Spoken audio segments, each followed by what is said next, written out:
आपका नाम? सरोज मंडल। सरोज भाई, आपका रहने का कहाँ पे है? कोरियार नगर। कोरियार नगर कहाँ पे आया हो? कोरियार इतना नहीं है जानकारी सर, हम भी नए हैं। ओके, आप कोरियार नगर उधना है, पांडेसरा है, भटार है, क्या है? वो भटार से आगे है कोरियार भटार से में। आगे। ये क्या, ये बच्चे का नाम क्या है? वो किशन। किशन। उम्र कितने साल की है? 7 साल के सर। क्या हुआ था इसको? इसको चमकी का प्रॉब्लम था। 7 से 8 साल, 60 साल से। यूपी के बिहार? बिहार से हैं। यहाँ कितने बजे लेके आए थे इसको, तो बच्चे को? अभी अभी कितने बजे लेके आए? अभी लेके तो जस्ट आए थे, मेरा आदमी का फ़ोन आया, मैं बोला आ रहा हूँ मैं, तो इसलिए हम लोग गेट पे जा रहे थे। तो आप लोग बोले भागे जा रहा है। ये बच्चे की डेट हो गई थी, आपको पता था?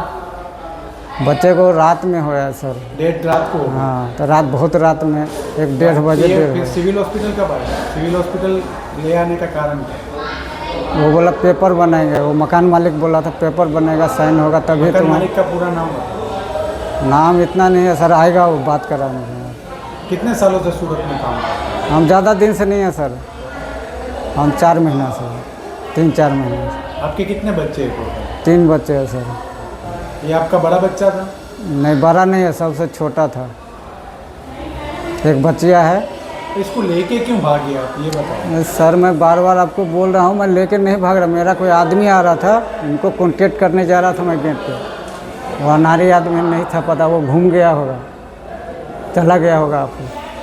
आप बोल रहे थे मैं भागा जा रहा हूँ। આજ રોજ સવારે 11 કલાકે એક વ્યક્તિ એમના 7 વર્ષના દીકરાને લઈને ઇમરજન્સી વિભાગમાં આવ્યો હતો, જેનું નામ કિશન મંડલ હતું, છોકરાનું નામ, અને કંઈ ખેંચની બીમારી હતી અને ત્યાં અમારા ડૉક્ટરો દ્વારા ઇમરજન્સીમાં તપાસ કરવામાં આવતા એ મૃત હાલતમાં જ હતો, એટલે એને મૃત જાહેર કર્યો અને એને પીએમ રૂમમાં મુકાવવાની સૂચના આપી અને એમના પિતાશ્રીને એમને પોસ્ટમોર્ટમ કરાવવું ના હોય જેથી કરીને ખભા પર મૂકીને ઝડપથી ભાગી જવાની કોશિશ કરેલ, પરંતુ આપણો સ્ટાફ અને બીજા કેટલાક લોકોની મદદથી એને પાછો લાવવામાં આવેલ અને એને પછી એની ડેડ બોડી પીએમ રૂમમાં મૂકવામાં આવેલ અને પોલીસ સ્ટેશનમાં, ખટોદરા પોલીસ સ્ટેશનમાં એની જાણ કરવામાં આવેલ.